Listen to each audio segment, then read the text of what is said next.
ఆ రోజు ఒక్కడే మాట చెప్పింది కవిత గారు, నేను టాస్ వేసాను ఇప్పుడు మొదలుపెట్టానని. ఆ టాస్ పైన ఆగిపోయింది, మళ్ళీ కింద బల్ల. మరి 4 రోజులు అయింది వాళ్ళకి. టాస్ కింద పడాలి, ఆమె టెస్ట్ మ్యాచ్ ప్రారంభించాలి.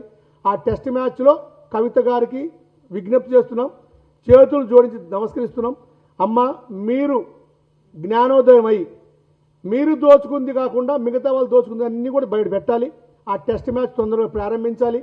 ఈ రాష్ట్ర ప్రజల శ్రేయస్సు దృష్ట్యా, ఈ రాష్ట్ర భవిష్యత్తు దృష్ట్యా ఆ దొంగలు, అవినీతి పరులు, అన్నాదుడు ఆడు చూస్తున్నారు, ఈడు చూస్తున్నారు, చాడు చూస్తున్నారు, వాళ్ళందరి పేర్లు మీరు బయట పెట్టాలని కోరుకుంటున్నాం. వాళ్ళ అవినీతిలో మీ భాగస్వామి ఉంది. పోనీ నీ సంగతి తర్వాత అయినా మీ ఎమ్మెల్యేలు, మీ అన్న, మీ నాయన, మీ బావ, మీ పెద్దన్న సంతోష్రావు గారు, వీళ్ళందరి అవినీతి కూడా బయటకు రావాలి. ఈ రాష్ట్ర శ్రేయస్సు కోసం అవన్నీ జరగాలి. వాటి మీద ఈ ప్రభుత్వం పూర్తి స్థాయిలో విచారణ చేయాలని కోరుకుంటున్నాం. అదేవిధంగా ఈ సందర్భంగా ఇంకో విషయం కూడా మీ దృష్టికి తేదలుచుకున్నాం. మిత్రులారా, ఆ మాట్లాడుతూ మా కూకుట్పల్లి ఎమ్మెల్యే గారి గురించి కూడా మాట్లాడింది. మా కూకుట్పల్లి ఎమ్మెల్యే గారు అవినీతి గురించి, వేల కోట్ల రూపాయల కృష్ణార్పణం అని ఆల్రెడీ పేపర్లో హెడ్డింగ్లో వచ్చింది, వేల కోట్ల రూపాయలు దోచుకున్నారని చెప్పి వచ్చింది. కవితమ్మ మాట్లాడింది. కవితమ్మ ఆ ఆధారాలన్నీ తీసుకురావాలి మీరు.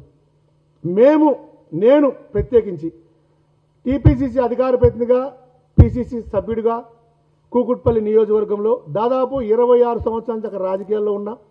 విజయరామారావు గారు మాకు మంత్రిగా అయినప్పటి నుంచి నేను యాక్టివ్ పాలిటిక్స్లో ఉన్నా. అంతకుముందు కాంగ్రెస్ పార్టీలో ఉన్నా, అప్పుడు తెలుగుదేశం పార్టీలో. తర్వాత ఇప్పటికి 26 సంవత్సరాలు కరెక్ట్గా నేను రాజకీయాల్లో ఉండబట్టి, గత 9 సంవత్సరాల నుంచి కూకుట్పల్లి నియోజకవర్గంలో మాధవరం కృష్ణారావు స్థానిక ఎమ్మెల్యే గారు అవినీతి చేస్తున్నాడు అని అనేక ఆరోపణలు చేశాం. అనేక పర్యాయాలు అనేక వేదికల మీద ఆ రోజు మా కలెక్టర్ గారు కానీ, జడ్సీ గారు కానీ, ఎంఆర్ఓ గారు కానీ, ఆర్డీఓ గారు ఎవ్వరూ పట్టించుకోలే. ఎందుకంటే అంత దోచుకున్నారు. ఆ రోజు ఆ ప్రభుత్వం వాళ్ళకి అంత సహకరించింది. మిత్రులారా, ఈరోజు కవితమ్మ చెప్పింది, మేము ఒకటి చెప్తున్నాం. 2014 కృష్ణారావు గారు ఎమ్మెల్యే అయిన రోజు నుంచి ఈ రోజు వరకు 2023 వరకు కూకుట్పల్లి నియోజకవర్గంలో ఎన్ని అక్రమ కట్టడాలు వెలిసినాయి, ఎన్ని చెరువులు కబ్జా అయినాయి, ఎన్ని నాళాలు కబ్జా అయినాయి, దీని మీద సమగ్ర విచారణ చేయాల్సిన అవసరం ఉంది ఈ ప్రభుత్వానికి.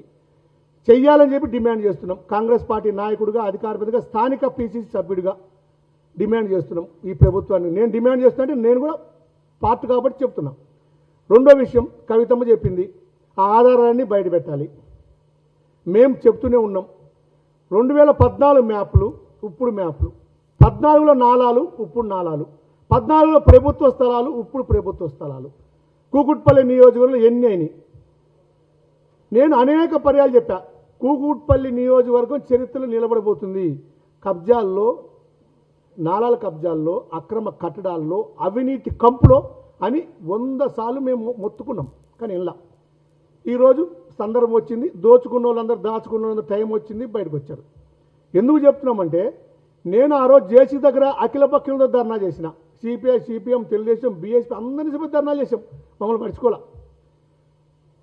మా దగ్గర ప్రభాకర్ రెడ్డి నగర్ అని ఉంటుంది, అక్కడ 1000 గజాల స్థలం శశిధర్ రెడ్డి గారు, చెన్నారెడ్డి గారు ముఖ్యమంత్రిగా ఉన్నప్పుడు, అప్పుడు సనత్నగర్ నియోజకవర్గం ఉండేది, అది మా జింకలవాడ పక్కన ప్రభాకర్ రెడ్డి నగర్ అని.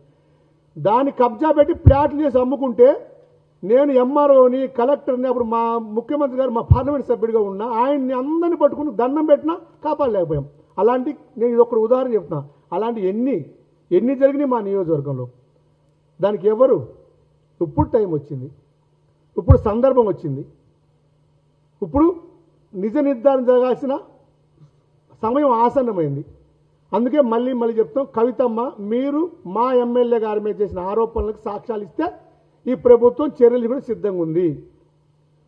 మీరు సాక్ష్యాలు ఇవ్వాలి, మిగతావి కూడా బయటపడాలి. ఆ పైకి ఎగిరి టాసు కింద పడాలి. టెస్ట్ మ్యాచ్ మొదలు కావాలని కోరుకుంటున్నా.